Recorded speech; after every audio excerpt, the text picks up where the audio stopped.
તમે આજે સાંભળ્યું હશે કે અમદાવાદમાં એક પ્લેન ક્રેશ થયું. ખૂબ જ દુઃખદ ઘટના છે.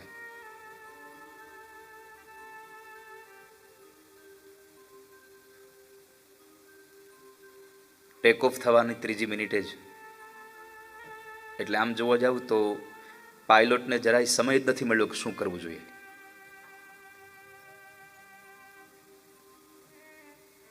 પણ આજે આપણે સૌ ભગવાનને અંતરના ભાવથી પ્રાર્થના કરીશું કે ભારતમાં અમદાવાદમાં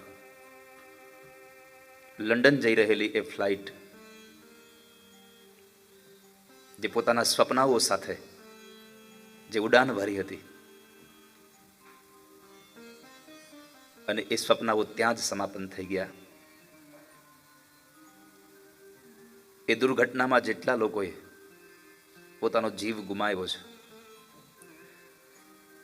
અંદર જેટલા લોકો હતા એમણે તો પોતાનો જીવ ગુમાવ્યો, પણ જે મેડિકલ હોસ્ટેલ હતી એ બિલ્ડિંગમાં, એટલે કે આપણા ભાવિ ડોક્ટરો જેમાં તૈયાર થતા હતા, ત્યાં જઈને એ પ્લેન અથડાયું. એટલે ઘણા બધા લોકો ત્યાં પણ અંતિમ શ્વાસ લીધા છે.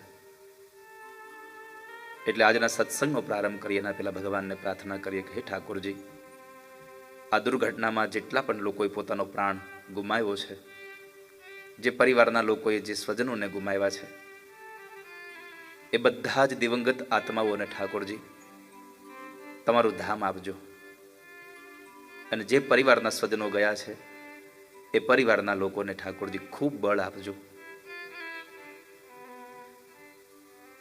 આજે સમાચારમાં સાંભળ્યું હતું મેં કે એક પરિવાર તો એવો હતો કે 6 વર્ષથી પુરુષ લંડનમાં રહેતો હતો, પત્ની અને બાળકો ભારતમાં રહેતા હતા, અને એ પુરુષ અંતે બધી જ કાર્યવાહી કરીને પોતાના પરિવારને લઈ, સ્ત્રી પોતાની પત્ની અહીંયા ડૉક્ટર હતા, એમણે પોતે ડૉક્ટરપણાની નોકરી છોડી અને પોતે પરિવાર સાથે લંડન રહેવા માટે જતા હતા. આખો પરિવાર ખૂબ રાજી હતો કે હવે પરિવારને સાથે રહેવા મળશે, પણ ધાર્યું ધણીનું જ થતું હોય છે. આપણે બધાએ ભગવાનને અંતરના ભાવથી પ્રાર્થના કરીશું કે બધા જ આત્માઓને ઠાકોરજી યદ્ગત્વા ન નિવર્તન્તે તદ્ધામ પરમમ મમ. હે નાથ જોડી હાથ પાયે પ્રેમથી સૌ માંગીએ, શરણું મળે સાચું તમારું એ હૃદયથી માંગીએ. જે જીવ આવ્યો આપ પાસે ચરણમાં અપનાવજો, પરમાત્માએ આત્માને શાંતિ સાચી આપજો. હે નાથ,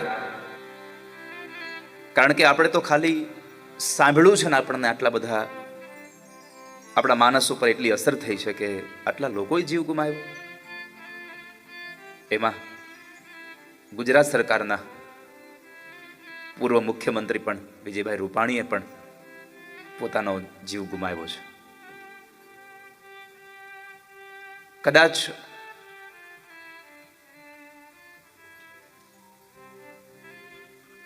કોઈ હોદ્દેદાર વ્યક્તિ હોય તો ભલે, ને કોઈ સામાન્ય માણસ હોય તો ભલે, જીવ તો જીવ છે. પણ આપણે ભગવાનને પ્રાર્થના કરવી જોઈએ, તમારું શરણ આપજો ભગવાન એને, અને એના કર્મને લઈ અને ભગવાન કદાચ આ સંસારમાં મોકલો તો એવી કૃપા કરજો કે તમારી ભક્તિ કરે જીવ. વળી કર્મના યોગે કરી જે કુળમાં અવતરે, ત્યાં પૂર્ણ પ્રેમે ઓ પ્રભુજી આપની ભક્તિ કરે. 184 બંધનોને લક્ષમાં લઈ કાપજો, પરમાત્મા એ આત્માને શાંતિ સાચી આપજો. સુસંપત્તિ સુવિચારને સત્કર્મનો દૈવારસો જન્મો જન્મ સત્સંગથી કીર્તાર પાર યુતારજો. આલોકને પરલોકમાં તવ પ્રેમ રગ રગ વ્યાપજો. પરમાત્માએ આત્માને શાંતિ સાચી આપજો.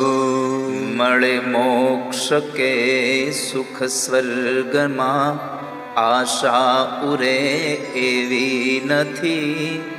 આપજો દેહ દુર્લભ માનવીનો ભજન કરતા ભાવથી. સાચું બતાવી રૂપ વાસુદેવ હૃદયે સ્થાપજો.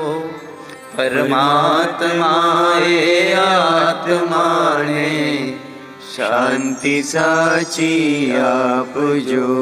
પરમાત્માએ આત્માને શાંતિ સાચી આપજો.